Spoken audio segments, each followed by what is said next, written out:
El cannabis es una de esas palabras que despiertan debates inmediatos. Para algunas personas es una planta con potencial terapéutico.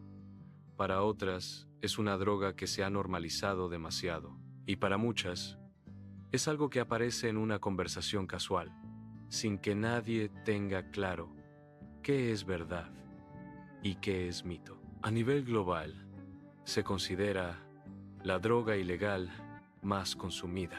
Se estima que alrededor de 4% de la población mundial reconoce haberla consumido en algún momento. Ese dato, por sí solo, no dice si es buena o mala, pero sí explica por qué es tan importante hablar del tema con información y no solo con opiniones. Cuando decimos cannabis, podemos referirnos a la planta y también a las preparaciones que se obtienen de ella.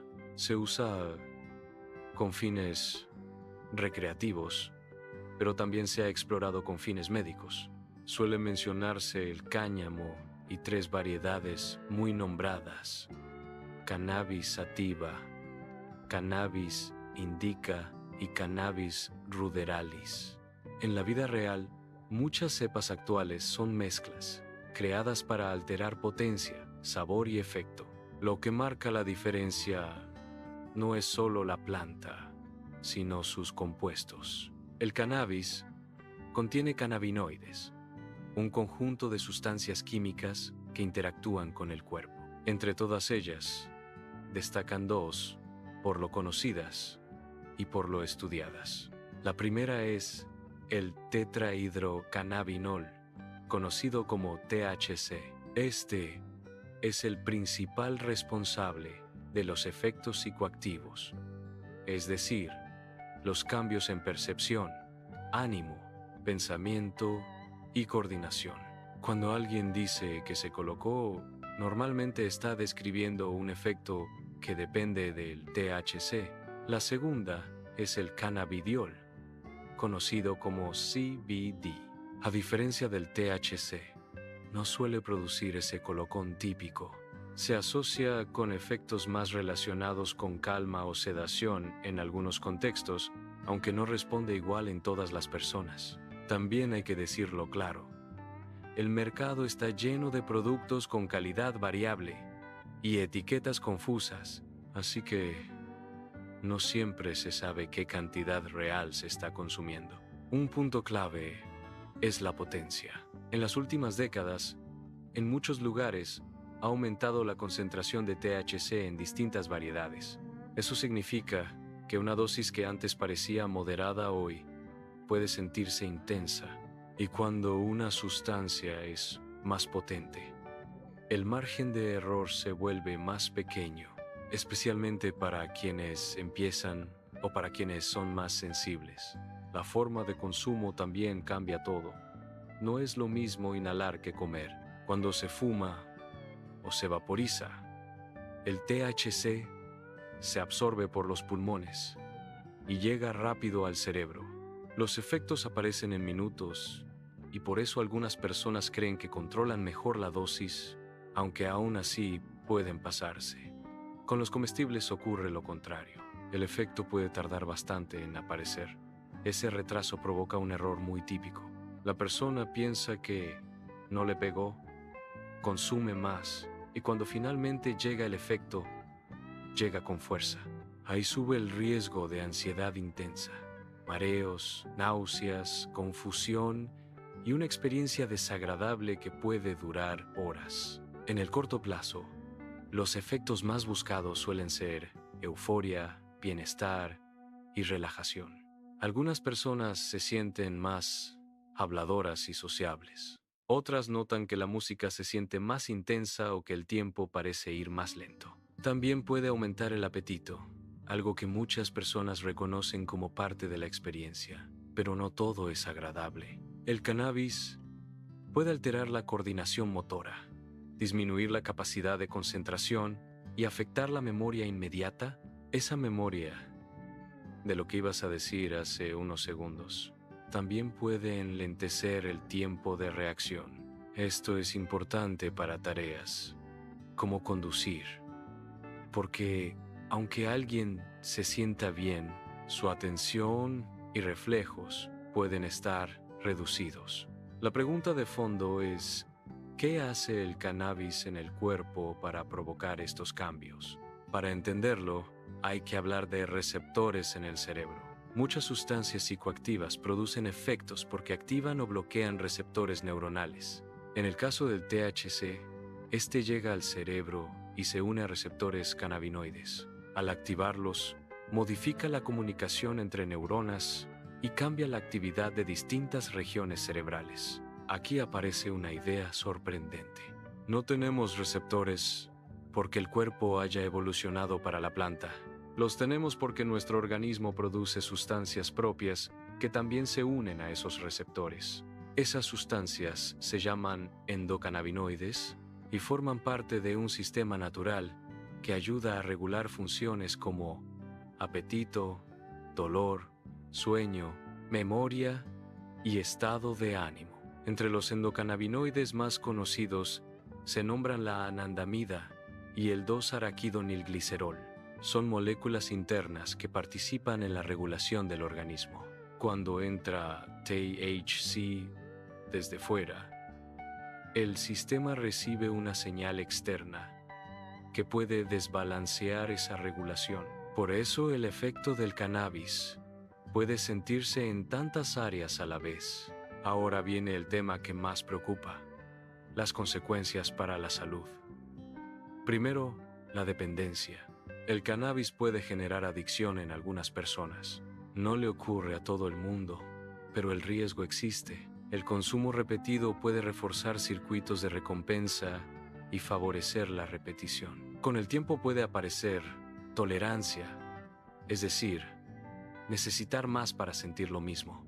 Cuando una persona que consume con frecuencia lo deja de golpe, puede notar abstinencia.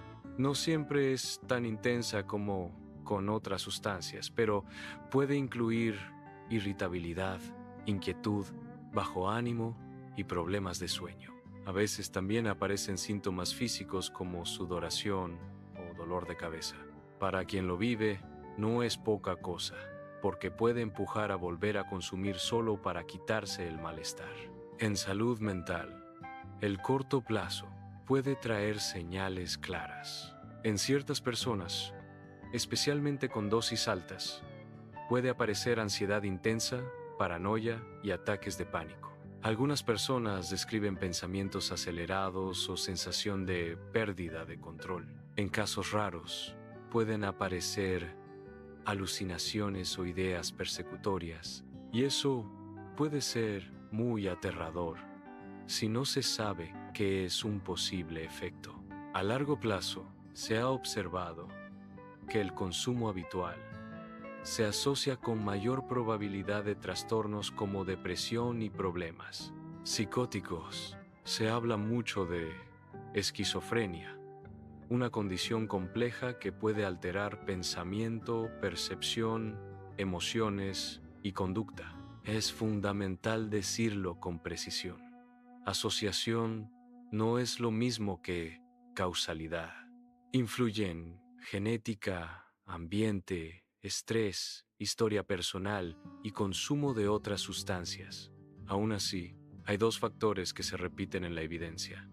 El primero es la vulnerabilidad previa. Si alguien tiene predisposición personal o familiar a trastornos psicóticos, el riesgo puede ser mayor. El segundo es la edad de inicio. Empezar en la adolescencia se asocia con más riesgo porque el cerebro aún está en desarrollo y el sistema endocannabinoide participa en esa maduración. Por eso se habla de efectos potenciales sobre atención, memoria y aprendizaje cuando el consumo empieza temprano. Algunas personas lo sienten como dificultad para concentrarse, para retener información o para mantener constancia en tareas. No significa que le pase igual a todo el mundo, pero sí que es una etapa especialmente sensible. También se ha discutido el consumo durante el embarazo. Se han descrito asociaciones con dificultades posteriores en los hijos, como problemas de atención, memoria, resolución de problemas y conducta. El mensaje prudente es evitar, porque el cerebro en desarrollo es más vulnerable a interferencias químicas externas. En cuanto al sistema respiratorio, fumar cannabis no es inocuo. El humo contiene sustancias irritantes y tóxicas. Se asocia con tos crónica, bronquitis y producción de flema. Si se mezcla con tabaco, los riesgos se suman. Y aunque la relación con cáncer de pulmón ha sido difícil de establecer con la misma claridad que en el tabaco, eso no convierte el humo en algo seguro. El sistema cardiovascular también merece atención. En algunas investigaciones, se ha relacionado el consumo con eventos cardiovasculares en ciertos contextos, como infarto de miocardio, arritmias y accidentes cerebrovasculares, sobre todo en personas vulnerables o con antecedentes. No es una condena automática, pero sí un motivo de cautela si hay factores de riesgo.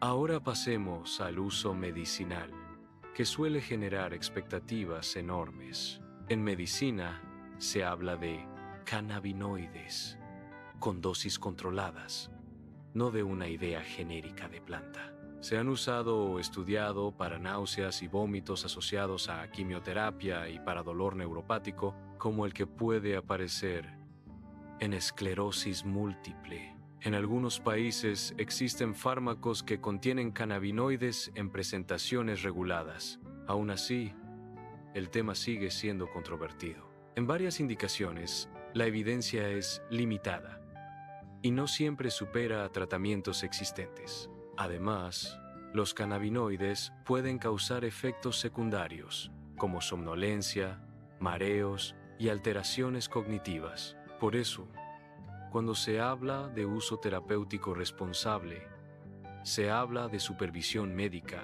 evaluación de riesgos y expectativas realistas. Para cerrar, hay una idea que ayuda a ordenar todo. El impacto del cannabis depende de múltiples factores. Depende de la concentración de THC y del equilibrio con CBD. Depende de la frecuencia y de la vía de consumo. Depende de la edad de inicio y de la vulnerabilidad genética. Depende también del contexto, el sueño, el estrés y la mezcla con alcohol u otras sustancias. No existe una respuesta única.